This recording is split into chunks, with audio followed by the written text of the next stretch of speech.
What's growing on, gardeners? It's Tuesday, July 25th, and it's hotter than a billy goat with a blowtorch here on the southeastern coast of North Carolina. But the cool fall weather will be here before we know it. And on today's video, I'm going to discuss with all of you why you've probably been growing your cool season veggies wrong your entire life, and share with you a foolproof growing method so you never fail again. If you're new to the channel, please subscribe and hit the bell to receive new video notifications, and check out our Amazon store and Spreadshop links in the video description for everything I use in my garden and awesome custom designed apparel and other gear. Your support is greatly appreciated. Cool season crops include leafy greens like lettuces and spinach, brassicas like broccoli, cabbage, kale, and chard, roots like carrots, beets, turnips, and radishes, peas like English peas, snap peas, and snow peas, and countless other frost-tolerant crops commonly grown in spring, fall, and in places with mild winters. They should be easy to grow, but how many of us have heard these reasons for failure?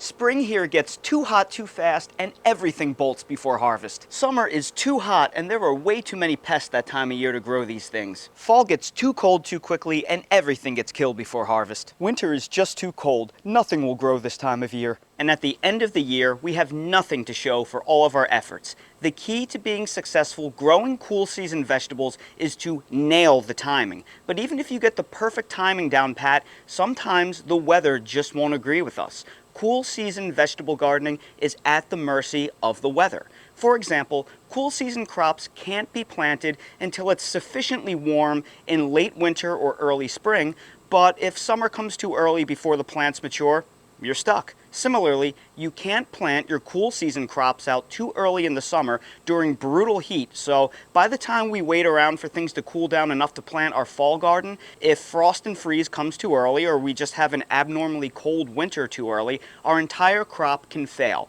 Well, I'm here to tell you that there is a solution to this problem, and we don't have to be at the mercy of the weather ever again. And that solution to our problem is shade cloth. Shade cloth will forever change the way that you grow your cool season vegetables, and I can prove it to you. So how can I confidently say you're growing your cool season vegetables wrong? Well, if you're not using shade cloth and you're allowing yourself to be at the mercy of the weather, you're doing it wrong. I've lived in North Carolina for 6 summers now, and I've been struggling with my summer veggies for years. Every July, my summer garden gets killed by the heat, and I tried my best to deal with weather and deal with nature, and I would lose every single year. This year, I decided to build this shade tunnel to protect my plants and keep them lower in stress. At this time of the year, my out in the open garden is all dead because it's just too hot and the sun is too intense here. But underneath my shade tunnel, it is an entirely different story. I have taken you through this shade tunnel so many times this summer because I can't get over how well everything is doing. Everything out in the open in my garden is dead, but everything under this shade tunnel is thriving, and I'm still getting lots of tomato production, especially on my cherry tomato varieties. I've never had anything look good this long in our absolutely miserable summers. And it's not just the tomatoes that are thriving, it is my original cucumbers that should have been dead twice over by now that are somehow still growing and still producing, despite the fact they're looking a little bit shaggy. But considering everything in my garden by now out in the open is dead, this is absolutely fantastic. So I decided that instead of trying to beat nature, I would just take it out of the equation and I would just manually reduce the intensity of the sun that would send our plants basically into high stress because it's too powerful for them. And you can do the exact same thing with your cool crops as well, and no longer let nature wreak havoc on your garden. If you're interested in purchasing shade cloth, I'll make sure to drop links down in the video description for this exact shade cloth, as well as another brand I've used for years in the past with great success. Both brands are exceptionally high quality. They will last many years, and they come in all different sizes for your use. The reason why my plants are still alive in the shade tunnel is because the shade cloth is reducing the sunlight intensity on the plants so they're not burning up, and it's also keeping them artificially cool. So the plants are staying happier and healthier, and their natural defenses are keeping away the pests and the disease that otherwise ravage my garden because they get so beat up out in the open with our brutal, intense sun that they just break down, they fall apart due to stress, and they wind up getting overcome by pests and disease. The same logic will apply to your cool crops with a slight modification. Now what normally happens is when you plant out your garden for the spring, in either late winter or early spring, if it gets too hot too quickly, your plants will bolt and then you wind up losing your harvest.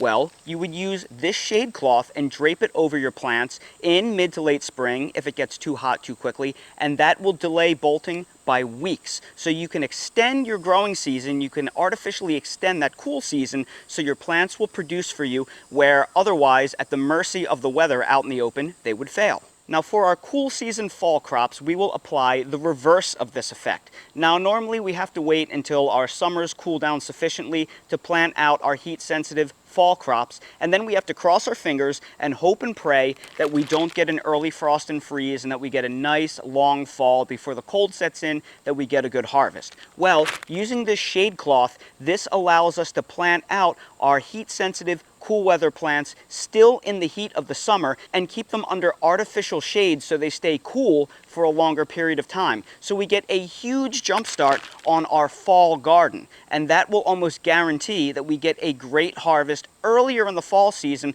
while the weather is still perfect and we don't have to deal with frost and freeze. Now today is July 25th and we are going to plant out some heat-tolerant romaine lettuce varieties in our garden already. Normally I wouldn't be able to plant these out until after Labor Day because of how incredibly hot it is, and even heat-tolerant varieties of lettuce can't survive. But we can beat the system with our shade cloth. So these two varieties I have are a green romaine called Giant Caesar and a red romaine called Rouge d'Ivor, and they do well here, but at this point of the year they could never be planted outside without the shade protection. So I'm going to plant them out in this raised bed that I retrofitted with some 1/2-inch PVC pipe from Lowe's, and I erected it in such a way that I will be able to drape the shade cloth over it, just like I have right here, which is a bed that I have peppers growing under. And these peppers were all wilting and doing absolutely miserably, but since I covered them in the shade cloth, it's like a whole new world under there.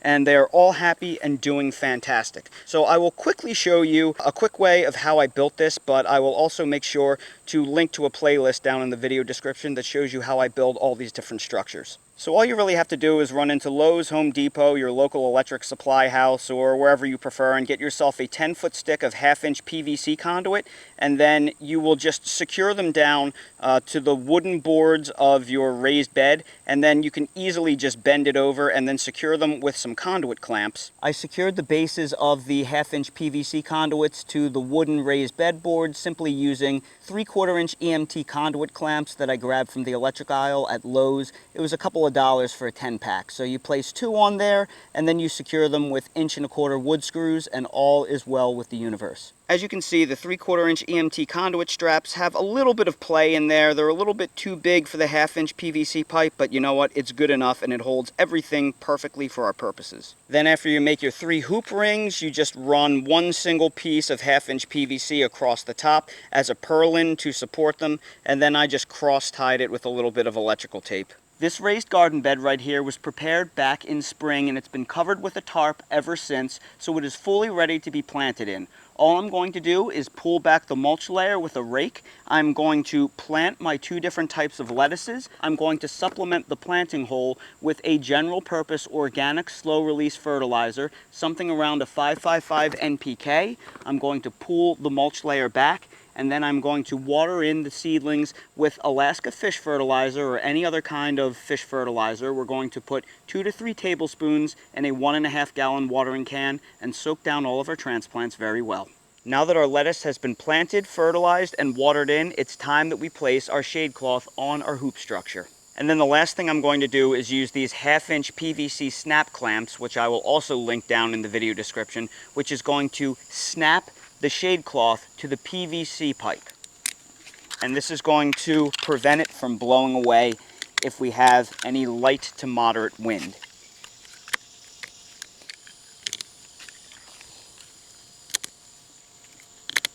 And here's what the final product looks like. This is the Kesfit brand of 40% shade cloth. It is, I would say, moderate duty. It is really nice and a very inexpensive option. And then over here is the 40% E-Share shade cloth. The E-Share is much more heavy duty. It is a little bit more expensive, so keep that in mind. You can see them both side by side. You can see the E-Share is definitely a thicker product, so purchase the one that you want to spend the money on. They're both very nice. Again, the Kesfit is a medium duty 40% shade cloth, and the E-Share is a heavy duty 40% shade cloth. And what's nice about this product is it's not only going to keep the hot sun off of the plants, but it's also going to protect against most insects, squirrels, birds, and other things like that. So it's not just going to keep the hot sun off and keep the plants cool, it's also going to protect the harvest as well. And that right there is how you can install some shade cloth in order to get a big jump start on the fall growing season. I use this shade cloth product all throughout the year, all 4 seasons. I use it early in the spring to prevent my plants from bolting when it starts getting hot in late spring. I use it in the summer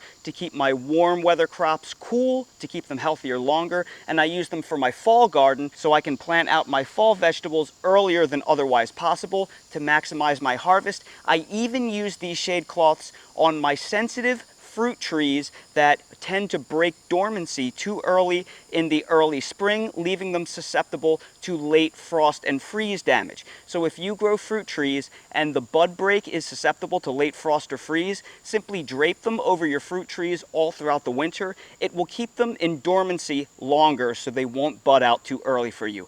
These are truly 4-season-a-year investments. And if you haven't purchased one yet, what are you waiting for? They will change the way you garden 365 days a year. So everybody, I sure hope you found this video helpful. If you did, please make sure to hit that like button, subscribe to the channel, and please ring that notification bell so you're notified when we release more videos like these. Again, if you're curious about any of the products that I used in this video or that I use in my garden, in real life in general, they are all linked down below in my Amazon storefront in the video description, and I will place some direct links in the video description as well for the shade cloth and the PVC snap clamps while you're down there. Check out my spread shop for custom merch if you want to support the channel. Thank you all so much for watching, and I hope to see all of you again on the next video.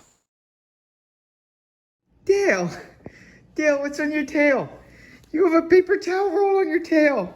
What are you doing, buddy? Dale, you gotta get that thing off of there. Dale, Dale, do you even care? What's out the window? What are you looking at? Is it a nice day outside? It looks kind of nice, but it's really hot out there. I don't think you want to go. What are we gonna do about this situation right here, Dale? What are we gonna do? We can still use it as a howling device.